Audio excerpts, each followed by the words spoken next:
Hello everyone, welcome back to today's video. Market almost $100,000 के करीब आ गया है। एक BTC इक्वल्स टू $100,000।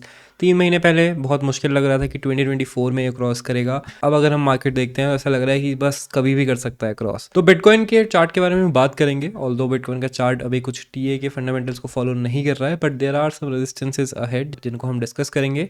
इसके अलावा ऑल्ट कॉइन्स में मेजर ब्रेकआउट्स नहीं आए हैं तो लोग दुखी हैं, बट आई थिंक आप लोगों को खुश होना चाहिए because it giving you more time to accumulate. याद रखो कि बिटकॉइन ने भी 6 मंथ्स तक कंसोलिडेशन किया था, after that it broke out and alt coins पिछले 6 महीने से गिर ही रहे हैं एंड बेरली उठ रहे हैं। अभी जाके जो है उनका कंसोलिडेशन फेज हमें देखने को मिल रहा है।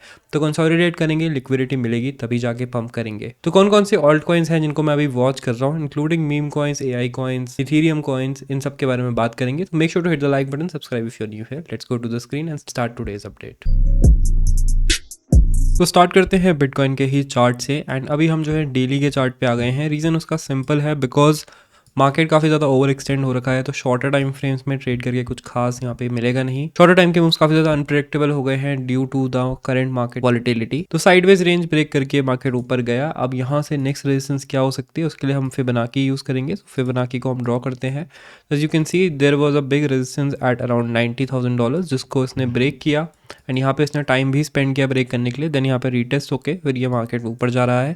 नेक्स्ट जो रेजिस्टेंस आएगा हमारा वो 1.14 पे दिखा रहा है एंड देन उसके बाद 138 के आसपास है। बट यहाँ पे बिटकॉइन के रिटर्न का कोई भी हमें साइन नहीं दिख रहा है। अगर हम शॉर्टर टाइम फ्रेम्स में भी जाते हैं तो मार्केट जो है बार बार ब्रेक करने की कोशिश कर रहा है मूविंग एवरेजेस को, लेकिन यहाँ पे कर नहीं पा रहा है। That's why the strength is very nice. Last time जो है थोड़ा बहुत हमें वीकनेस दिखी थी मार्केट में, वो यहाँ पे दिखी थी जब हम 72 से 66 गए थे, which was at the start of the November time period. लेकिन उसके बाद से आप देख सकते हो वीकनेस यहाँ पे दिखी ही नहीं है। हर मूव को जो है बॉट बैकअप किया जा रहा है। तो if you are considering a short या फिर आपके शॉर्ट्स ओपन है या फिर आपके लॉन्ग्स ओपन है एंड आप सोच रहे हो कि मैं कहाँ पे क्लोज करूं, तो जब ये मूविंग एवरेजेस को ब्रेक कर देगा 4 आवर में वो बुक करने, तब तक आपको अपना बायस जो है पॉजिटिव ही रखना है। और ये जो बाइंग पावर आ रही है ये मोस्टली ETF से हमें आती हुई दिख रही है। एक और बार 1000 मिलियन का जो है यहाँ पे बाय ऑर्डर लगा है एंड बीच में थोड़ी वीकनेस आई थी लेकिन वो जल्दी से बॉट बैकअप हो गई है। अब इसको फ्यूल कर रहा है यूएस मार्केट ऑल्सो। अगर हम यूएस मार्केट्स में देखें तो SPX ने जो है यहाँ पे रीटेस्ट अपना कंप्लीट किया है। आज के फ्यूचर्स अगर हम देखते हैं तो रीटेस्ट यहाँ पे अच्छे से कंप्लीट किया। इस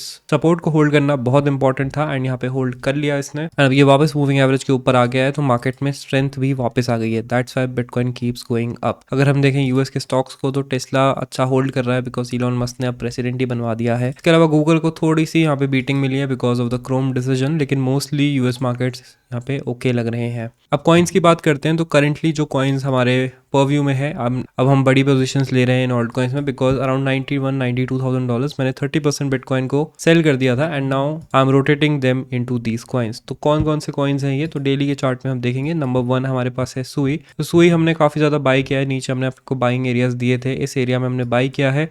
जब सुई इस रेंज में था मोस्टली हमारे बाय ऑर्डर्स लगे हुए थे। तो we are already 3x up on Sui, लेकिन यहाँ पे सुई का हम दोबारा से वेट कर रहे हैं एंड पोजीशन बिल्ड कर रहे हैं। जब भी ये मूविंग एवरेज के आस पास आ रहा है तो मैं वहाँ पे एक स्मॉल बाय ऑर्डर डाल रहा हूँ बिकॉज इधर इट विल बाउंस, और अगर बाउंस नहीं करेगा तो we will DCA that order right here. तो ये मेरा प्लान है सुई के साथ। I am taking a big position in Sui क्योंकि सुई को लेकर सारी अच्छी अच्छी चीजें मार्केट में देखने को मिल रही है। Team is pending on PR also. तो यहाँ पे सुई पे हमें रिजल्ट भी दिख रहे हैं।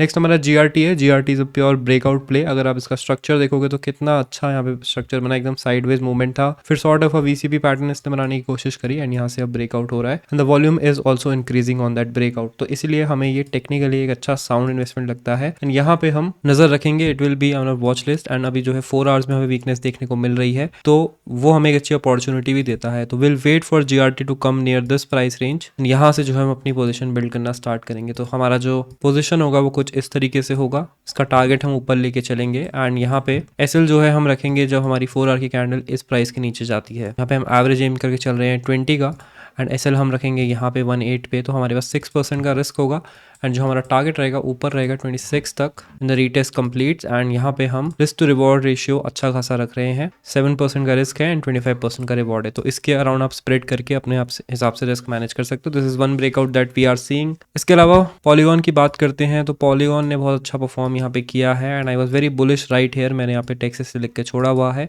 एंड उसके बाद से मार्केट में आप देख सकते हो क्या धमाका हुआ है। पॉल टोकन यहाँ पे अराउंड 48% अप है since then and it's going strong long and I am expecting it to go to around 80, तो ऑलमोस्ट यहाँ से 2x की अभी भी संभावना मुझे दिख रही है। नेक्स्ट हमारे पास है स्टार्क, जिसने अपना बहुत लंबा रेंज जो कि 1 अगस्त से नवंबर तक चला था वो यहाँ पे ब्रेकआउट किया है, फिर रीटेस्ट ऑफ द रेंज भी कंप्लीट कर लिया है। स्टार्क पे हमारी पोजीशन स्पॉट में बनी हुई है एंड यहाँ पे एक शॉर्टर टाइम फ्रेम में भी एक ब्रेकआउट के लिए प्रिपेयर कर रहा है, तो यहाँ पे भी एक पोजीशन बिल्ड की जा सकती है। This could be a good position जो हम बिल्ड कर सकते हैं। अगेन मूविंग एवरेज का सहारा लेंगे हम ये पोजीशन बिल्ड करने के लिए एंड मूविंग एवरेज के टच पे ही ये पोजीशन बिल्ड की जाएगी। करंट प्राइस पे भी आप स्टार्ट कर सकते हो, लेकिन थोड़ा सा गैप रखना बिटवीन प्राइसेस, क्योंकि स्टार्क अगर डंप करता है तो बहुत तेज़ी से डंप करता है and you need some flexibility there. इसका हम जो है टारगेट कुछ इस जगह पे रखेंगे 59 के आसपास एंड हमारा जो रिस्क टू रिवॉर्ड इसमें होगा वो होगा 7% का रिस्क एंड 17% का रिवॉर्ड, तो ऑलमोस्ट 2:1 के आसपास इसको रखेंगे। देन वी हैव पाइथ, तो पाइथ मेरा one of the best investment रहा है। बहुत ज़्यादा गिरने के बाद भी हमारे ब्रेक इवन के ऊपर ही रहा हमेशा से एंड उसी पोजीशन को हम होल्ड कर रहे हैं। We have held Pyth from here, booked some profit here, then started DCAing right around this range and अभी जो है पाइथ ने ब्रेकआउट कर लिया है and I am expecting it to blow up very fast and मेरी position already बनी हुई है, इसलिए मैं इसमें और ऐड नहीं करूंगा। नेक्स्ट हमारे पास मेकर है, मेकर भी जो है यहाँ पे ब्रेकआउट करना स्टार्ट कर दिया है। तो लास्ट टाइम मैंने आपको ब्रेकर दिया था, दैट वाज अराउंड 1300-1400 का एरिया एंड उस टाइम पे लेने के बाद वो जो है बहुत तेज़ी से डंप किया था, I think around this time. तो हमने इसको लिया था और ये 1000 तक चला गया था, तो काफ़ी डाउन गया था, लेकिन अब इसने रिकवरी स्टार्ट कर दी है एंड लास्ट जो उसका ऑब्स्टिकल है वो 1800 के आसपास है and once that is broken I think maker can go to $25,000-2700। At least it's growing faster than Ethereum. Rune की बात करते हैं तो रून में भी हमें ब्रेकआउट करने की कोशिशें देखने को मिल रही हैं। There was a good accumulation zone for Rune जो कि अब ये फ्लिप कर चुका है and now the price are retesting. One day में थोड़ी वीकनेस है तो इसलिए अभी अवॉइड कर सकते हो, wait for it to flip 5.4 के आसपास। अगर मार्केट स्ट्रॉन्ग लगता है तो वहाँ पे एक लॉन्ग बिल्ड किया जा सकता है।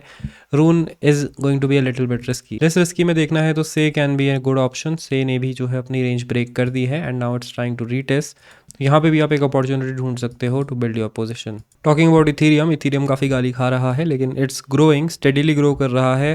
जिस स्पीड से हम चाहते हैं इथीरियम को उस स्पीड से नहीं ग्रो कर रहा ऑब्वियसली, लेकिन यहाँ पे we still have faith. Ethereum at least 4000 तो चला ही जाएगा, तब आप चाहे तो उसको लोड ऑफ कर सकते हो ना। ओपी की बात करें तो ओपी ने एक सिग्निफिकेंट यहाँ पे कैंडल बनाई है एंड यहाँ पे ग्रोथ इसका फाइनली स्टार्ट हो गया है। इसका क्लियर ब्रेकआउट हुआ है यहाँ पे एंड ओपी हम होल्ड कर रहे हैं काफ़ी टाइम से, तो फाइनली इसका ब्रेकआउट देख के अच्छा लगा। Finally let's talk about some memes. तो मीम्स की साइड में क्या चल रहा है, पेपे एकदम ऑल टाइम हाइस पे चल रहा है। पेपे में कुछ खास अब बचा नहीं है, हमने काफ़ी एंट्री अच्छी ले ली थी, प्रॉफिट भी बुक कर लिए थे। अब हमारा मल्टी एक्स हो चुका है, ऑलमोस्ट 20x हमने पेपे पे बनाया। अब उसके बाद का फ्री बैक जो है हम बस होल्ड कर रहे हैं आराम से। नॉट कॉइन है, नॉट रेडी डेड लग रहा है, यहाँ पे अभी पोजीशन में आने का मतलब नहीं है। फ्लो की पोजीशन भी हमारी अच्छी चल रही है, it's generating good profit. Even Bonk is doing great. If में मेजर पुल बैक चल रहा है, लेकिन अगर ये 2.2-2.3 के आसपास आता है तो आई विल कंसिडर री एंटरिंग इट। इसके अलावा बोम इज इन द रेंज, अभी ब्रेकआउट हुआ नहीं है तो उस पर पोजीशन बिल्ड की जा सकती है। पोंके ने अच्छा ब्रेकआउट यहाँ पे दे दिया है, but Ponke will still go higher, तो I am not going to sell right now. Ponke हमारा ऑलरेडी 200% पे चल रहा है। इसके अलावा मोंग है, मोंग ने भी अभी अच्छा ब्रेकआउट नहीं दिया, इट्स ट्राइंग, लेकिन इसको बार बार सेल ऑफ कर दिया जा रहा है, लेकिन इवेंचुअली यहाँ पे एक हमें ब्रेकआउट देखने को मिल सकता है।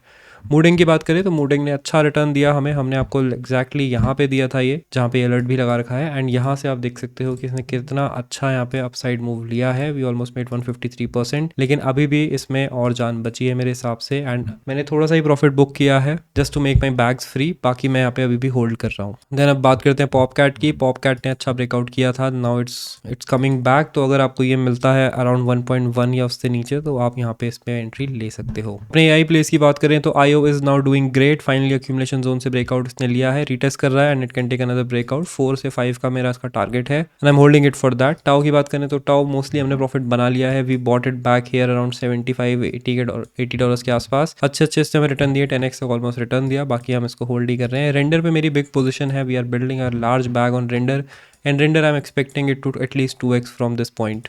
इसके बाद AKT की बात करते हैं तो AKT वॉज अ कॉल जो मैंने पासिंग में दी थी, काफ़ी सारे लोगों ने बाय नहीं करी, लेकिन we made a great bag on AKT। Almost 7 तक इसको लेके गए थे, 7x से ऊपर हमने इसमें रिटर्न निकाला था।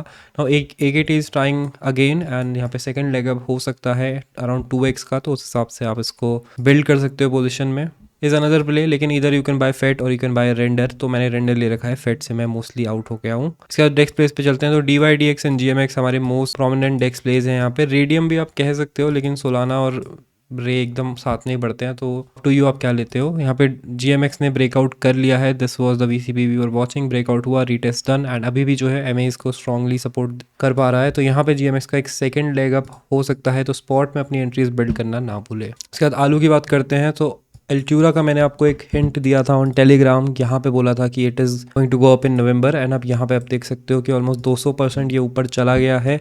आप अपना यहाँ पे बैक फ्री करके बाकी होल्ड करो। अल्ट्यूरा को लेके मुझे काफ़ी बुलिशनेस है, मुझे लग रहा है ये कुछ अच्छा अनाउंस कर सकते हैं, एंड जल्दी इसमें एग्जिट कर लेना, क्योंकि लास्ट टाइम भी इन्होंने अच्छा पंप करवाया था, उसके बाद प्रोजेक्ट डेड हो गया था। इसके बाद IMX की बात करते हैं, तो IMX की हमारी पोजीशन यहीं पे बिल्ड हो रही है, and we are still waiting for the breakout. And finally बात करते हैं टोटल 2 की, तो it is the market cap of crypto minus the market cap of Bitcoin, and ये फाइनली जो है मार्च 2024 के लेवल्स पे पहुंच गई है, जहां से वो मेजर डंप आया था। तो this is going to be a big resistance for crypto as a whole, क्योंकि मार्च से लेके अब तक यहीं पे ये रुका हुआ है। लेकिन अगर आप इसको कंपेयर करते हो from the last bull run, तो this is still shy of the top जब वहाँ पे बना था, एंड आप देख सकते हो we are still 26% away from that. तो इसका ब्रेकआउट का वेट कर रहे हैं। टोटल की बात करें तो total has now crossed the 2021 high, and यहाँ पे finally crypto market as a whole including Bitcoin हमें एक अच्छी पोजीशन पे देखने को मिल रहा है। बिटकॉइन अभी थोड़ा ओवर वैल्यूड हो गया है compare to alt coins, and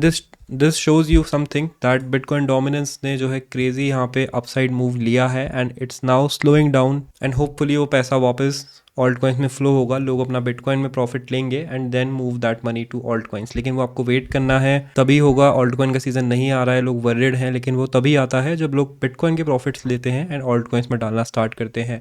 if you don't believe me, you can go back in time and compare it with every bull run, and यहाँ पे आप देखोगे इवन इन 2020 यहाँ पे जो है हमारा जो डोमिनेंस था वो काफ़ी ऊपर गया था, it went up to 73%, and इसके बाद जनवरी 2021 में इसने गिरना स्टार्ट किया एंड इट स्टेड डाउन, जिसमें पूरा हमारा बुल मार्केट निकला है। ठीक है, तो ये चीज़ होती है हर बार ही, there is a very sharp fall in bitcoin dominance, and तब जाके ऑल्ट सीजन यहाँ पे स्टार्ट होता है। ठीक है, and that fall also indicates कि प्रॉफिट लेने का टाइम आ गया है। तो इस चीज़ को याद रखना, थोड़ा पेशेंस बनाए रखो। याद रखो कि ओवरऑल जो क्रिप्टो का बुल मार्केट है वो चल रहा है, इसका जो मार्केट कैप है वो ऊपर आ गया है जैसे कि हमने चार्ट्स में देखा, लेकिन the money is not flowing into your alt coins, it's flowing into Bitcoin first, क्योंकि बिटकॉइन जैसे ही ऊपर जाएगा, जिन लोगों ने नीचे बाय किया होगा they will take profit, and वो प्रॉफिट लेके फिर ऑल्ट कॉइन्स में डालेंगे। Nobody invest their own money out of pocket into alt coins directly, सब लोग बेयर मार्केट में बिटकॉइन खरीदते हैं एंड फिर उस बिटकॉइन के प्रॉफिट को ऑल्ट कॉइन्स में डालते हैं। इसके अलावा एक और मेजर फैक्टर है, जैसे हर बार हमारे पास नैरेटिव्स होते हैं, लास्ट टाइम हमने देखा था पैसा NFTs में बहुत फ्लो हुआ था, इसी तरीके से इस बार पैसा मीम कॉइन्स में फ्लो हो रहा है। That's why retail is not that interested in alt coins. लेकिन ऑल्ट कॉइन्स की स्लोनेस केवल रिटेल से नहीं आती है, ये एक्चुअली VCs वगैरह से आती है, वही जो है मेन ब्रेकआउट्स कराते हैं। रिटेल का जो अमाउंट होता है it's not that significant anyways. तो अभी VCs अपना बिटकॉइन का प्रॉफिट लेंगे आराम से पहले, उसके बाद वो ऑल्ट कॉइन्स को पंप कराना स्टार्ट करेंगे। रिमेंबर, तुमसे ज़्यादा पैसा VCs का लगा है तो वो ऐसे तो नहीं छोड़ेंगे। बाकी thank you for watching the video, make sure to hit the like button, subscribe if you are new here, follow us on other social media platforms, all links will be in the description. Thank you for watching. Election का time है, सब सोच में गम है, bitcoin का price अपनी high speed में दम है, तो किंग्स रेडी अब नए वॉर रूम है, होने लगी हाइप सबके हाथ में रम है, बिटकॉइन का सॉन्ग है, आए बड़े जोश में, डॉलर कूदे मार इंगम में उसके दोष में, क्रिप्टो की युवा सब है खुशियों की दोष में, बुल रन चलेगा अब तो फुल स्पीड फोर्स में।